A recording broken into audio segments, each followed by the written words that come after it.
A deep namaste. Now we're going to be exploring this whole theme of our own innate vitality, our own natural potential to be vital and energized and strong. And the truth of the matter is the universe is pervaded with this energy, this vitality. The whole of the universe is.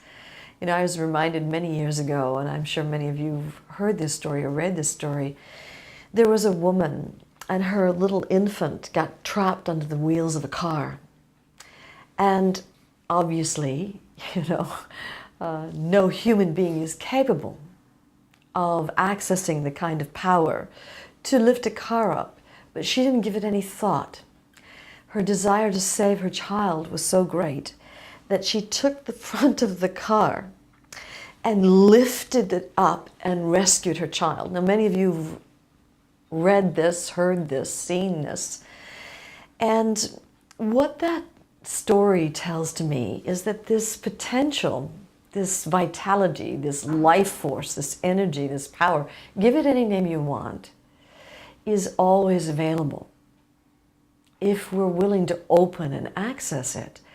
And yet there is a way that we only access a tiny portion of the potential available to us, the energy available to us. And most of that potential that gets covered over. And now there can be a lot of very practical reasons why your own vitality, your energy might be covered over right now. There may be chemical reasons. It could be that you're eating a diet that is clogging up all your organs and your systems. And really, what that does is when you eat food that clogs instead of cleanses you, it slows everything down and it narcotizes your body, And so part of what you would want to do in a situation like that is eat foods that cleanse and don't clog. I mean, obvious practical things like vibrant, fresh vegetables and fresh fruit that's alive, actually, when you put it into your mouth. The kinds of foods that narcotize the body, and you already know what those are sugars, carbohydrates, trans fats, fatty foods, concentration of protein, an overconcentration where your body just cannot digest it quick enough.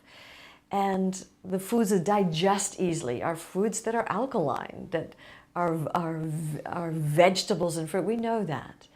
And so in this particular episode, we're not going to be addressing chemical aspects of why our energy and vitality is shut down.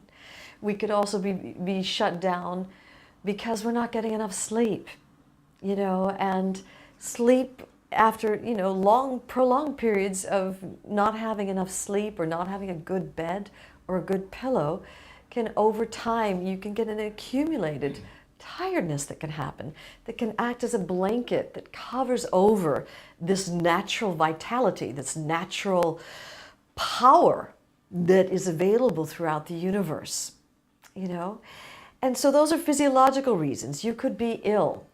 And so a lot of your life force might be using your healing potential to heal the body. You could be, from a physiological point of view, you could have some sort of infection going on inside that you're not aware of, that some part of you is being, some of your life force energy is being used to heal that infection. So these are all the physical, chemical, lifestyle reasons. You could be under a lot of stress where instead of working a normal workday, you're working, 12, 14, 16 hours a day, And so obviously tiredness is going to be created in any of those circumstances. And yet I'm not speaking about these very overt, practical reasons why your natural vitality may be covered. Today, we're going to be investigating the emotional reasons why we emotionally shut ourselves down.